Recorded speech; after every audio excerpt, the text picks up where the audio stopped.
El Señor esté con ustedes. Del Santo Evangelio según San Mateo.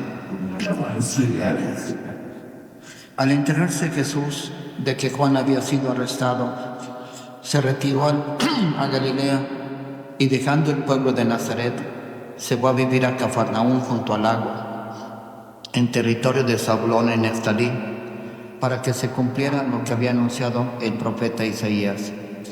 Tierra de Zabulón y Neftalí, camino del mar, al otro lado del Jordán, Galilea de los paganos. El pueblo que caminaba en tinieblas vio la gran luz. Sobre los que vivían en tierra de sombras, una luz resplandeció. Desde entonces comenzó Jesús a predicar diciendo: conviértanse, porque ya está cerca el reino de los cielos. Una vez que Jesús caminaba por la ribera del mar de Galilea, vio a dos hermanos, Simón, llamado después Pedro, y Andrés, los cuales estaban echando las redes al mar, porque eran pescadores. Jesús les dijo: síganme y los haré pescadores de hombres. Ellos inmediatamente dejaron las redes y los siguieron. Pasando adelante vio otros dos hermanos, Santiago y Juan, hijos de Zebedeo, que estaban con su padre en la barca, remendando las redes, y los llamó también. Ellos, dejando enseguida la barca y a su padre, lo siguieron. Andaba por toda Galilea enseñando en las sinagogas y proclamando la buena nueva del reino de Dios y curando a la gente de toda enfermedad y dolencia. Palabra del Señor. El último versículo que escuchamos hoy del Evangelio nos resume en qué consistía la actividad de Jesús. Decía, recorría las sinagogas proclamando la buena nueva y curando toda enfermedad y dolencia. Principalmente eran dos las actividades de Jesús. Primero, predicar. Predicaba Jesús, aprovechaba toda la oportunidad para predicar, para dar consejo, para hacer una comparación, para indicar por dónde va el camino. Pero no solamente eso, sino que también reforzaba su predicación con hechos milagrosos, que más que hechos milagrosos eran expresión de su grande misericordia, porque Jesús no podía pasar de largo frente al sufrimiento de los demás. Se compadecían y se quedaban para curar aquellos corazones desgarrados sin esperanza. Tanto en su palabra como en sus hechos no hacía otra cosa que anunciar y proclamar y hacer visible el amor de Dios a los hombres.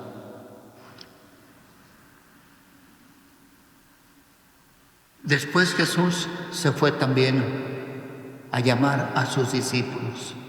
Jesús no quiso hacer solo su obra de salvación. Hubiera podido hacerla, era el Hijo de Dios, lleno de poder, con la sabiduría de Dios. Sin embargo, quiso desde el principio asociar a unos hombres a su obra de redención. Y después de formar los 3 años, quiso que después ellos continuaran con su obra que había empezado. Y los escogió entre los hombres normales. Pasando por la ribera del mar de Galilea, vio a unos hermanos y eran pescadores, Simón, Pedro y Andrés, que estaban tirando las redes al mar. Y en pleno trabajo, ahí en su lugar donde se ganaban el pan, ahí los llamó: sigan, yo los haré pescadores de hombres. Y ellos, dejando las redes, los siguieron inmediatamente. Lo que significa eso, qué atracción tan grande tuvo que tener Jesús para hacer que estas personas dejaran todo. Dejaran su trabajo, Ahora, ¿cómo le van a hacer para mantenerse? Dejaran su tierra, dejaran todo y lo siguieron a él. Quiere decir que Jesús volvió a ocupar todas las expectativas que ellos tenían y lo siguieron. Después vio a otros hermanos, Santiago y Juan, y lo mismo. Ellos también lo siguieron inmediatamente. Y nos dan ejemplo estas dos parejas de hermanos, cómo debemos nosotros de responder al llamado de Jesús.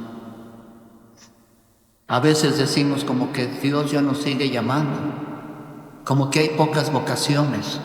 No, Dios sigue llamando.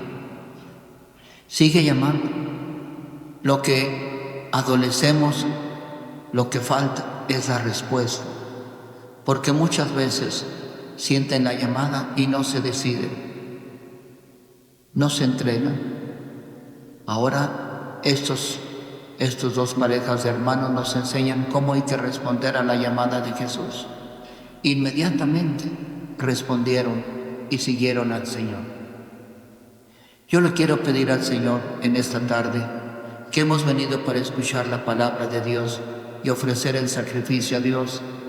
Le quiero pedir que nos ayude a ser generosos y a escuchar con fe su palabra y responderle. Eso es bien importante, que le sepamos nosotros responder con prontitud, con fe, y que nos entreguemos a la vocación tan hermosa que el Señor nos ha dado. Palabra del Señor. Oremos a Dios Padre Todopoderoso, en cuyas manos está el destino del universo, y pidámosle confiadamente que escuche las oraciones de su pueblo. Por la Santa Iglesia de Dios, para que busque cada día con mayor afán el rostro de su Señor y sus fieles se esfuercen en purificarse de todas sus faltas, roguemos al Señor. Por los que gobiernan las naciones, para que trabajen con interés y constancia por el bienestar de sus conciudadanos, a fin de que reine entre los pueblos la justicia y la paz, roguemos al Señor. Por los enfermos, los encarcelados y por todos los que sufren, para que Dios, Padre de misericordia, venga en auxilio de sus males, roguemos al Señor. Por todos los que estamos aquí reunidos, para que el Señor nos conceda perseverar en la unidad de la fe y progresar en el camino del amor mutuo, roguemos al Señor.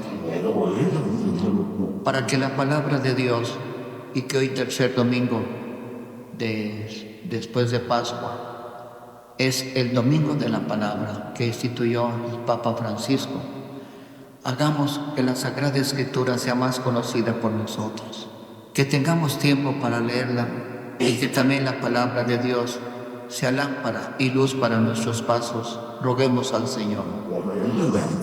Todo esto lo pedimos por Cristo nuestro Señor.